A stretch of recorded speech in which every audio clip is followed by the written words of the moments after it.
Good afternoon, everyone, and welcome. Thank you for being here today. My name is Sean Costello, and I have the honor to be Executive Director for the Niagara Falls Water Board. We're gathered at this site, our wastewater treatment plant, in remembrance of 5 men who died 50 years ago today, August 29, 1975.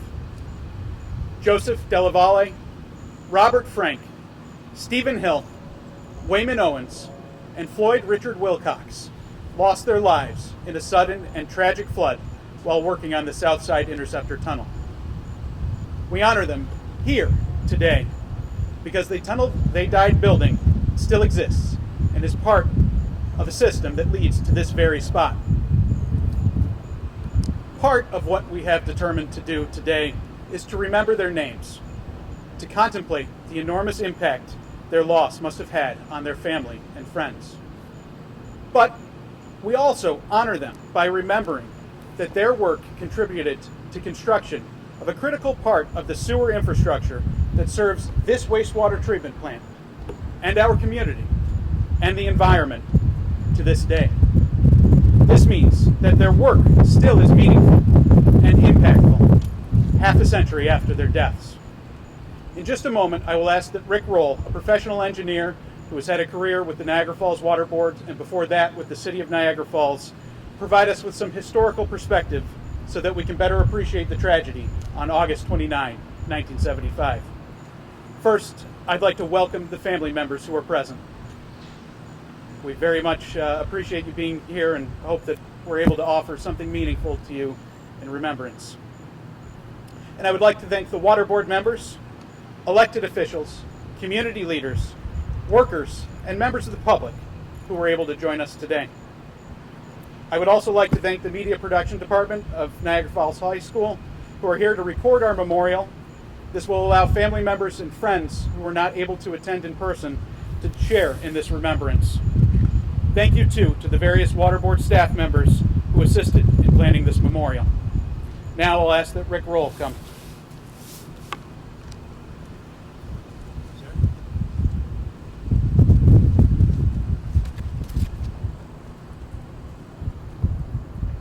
Good afternoon.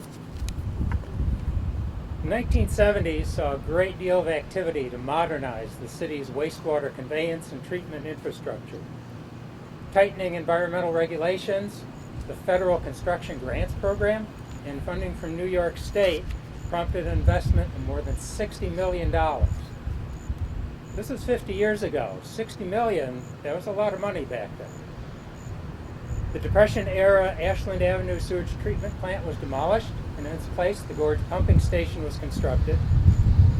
The nation's largest municipal physical chemical activated carbon plant was constructed right here on the site of the International Paper Plant and the Adams Hydroelectric Generating Station. It remains the largest of its type to this day. Another important but less visible component was the Southside Interceptor Tunnel. It begins at the southwest corner of Royal and 47th Street, extends 2 miles beneath the city to end up at our front door right here.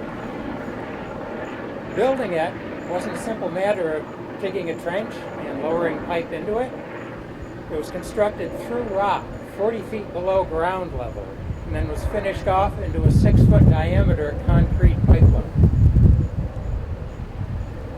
In August 1975, the Interceptor contractor was working 2 shifts to try to keep a brisk pace up on his progress. At that time, work was occurring beneath Royal Avenue in the vicinity of NYTEC Paper, Greenpack today. Friday the 29th was a cool day. It was warmer than this, but it was a cool day for August. The storm occurred during the 2nd shift. During that storm, 1 inch of rainfall was dropped over the city. It was dropped so quickly, though, that the intensity brought up flows in the nearby Fall Street Tunnel, brought them up to a point where a temporary construction barrier failed, allowing flows from the tunnel to go into the interceptor that was under construction. When this occurred, a mix of wastewater and stormwater began filling the dead-end section of tunnel. And it filled so quickly, 5 men inside couldn't work their way against it upstream to get to the access shaft and safety. The tunnel and the shaft remained flooded that night. It was the following Saturday morning between 7 o'clock and 8:30 when Allen Marine Services from Buffalo recovered the victims, and their funerals were held the following week. Their deaths and other deaths from a house fire, a capsized raft on the lower river, is what earned that day the sad title of Black Friday in Niagara Falls. Hundreds of people contributed their skills and efforts to make this entire project a success. 5 of them, though, ended up giving up something much more valuable. They showed up for work during their shift, and they ended up losing their lives. Mayor Stana.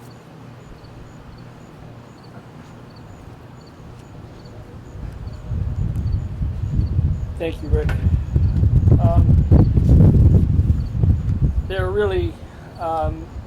There will be no words that any of us can say here today that will in any way eliminate the great pain and tragedy of that day, as described by Rick just a few minutes ago.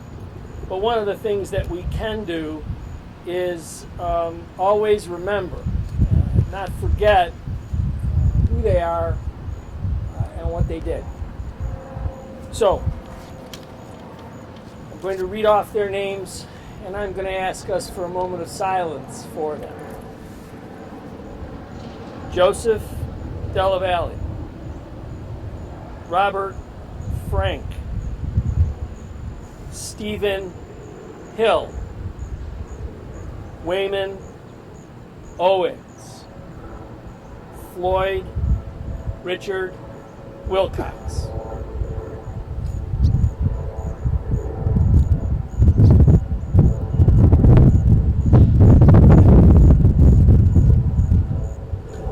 Thank you very much.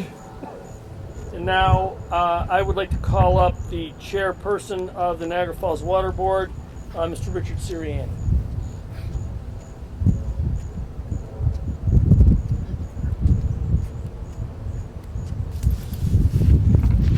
Thank you, Mayor.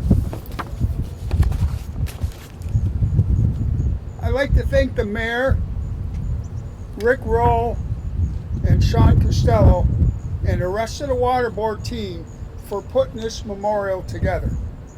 And I want to thank everyone who came today and stood with us in remembrance.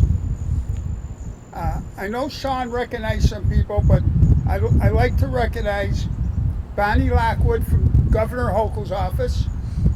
Mayor Rostano's been recognized. Mr. Weber from Assemblyman Morinello's office, and Mr. Alders from the county legislature. 50 years ago, 5 men to work on a project meant to serve the city for generations. They did not return home. Their names are etched not only in the stone at this memorial, but in the memory of Niagara Falls.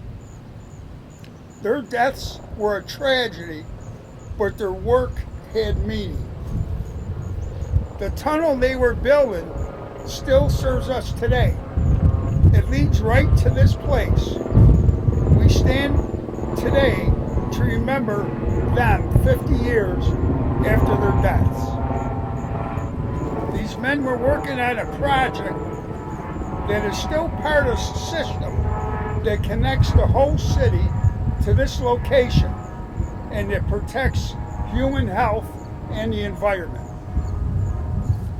To the men we honor, we appreciate and remember all of you, and may all of you rest in peace. We thank everyone for attending this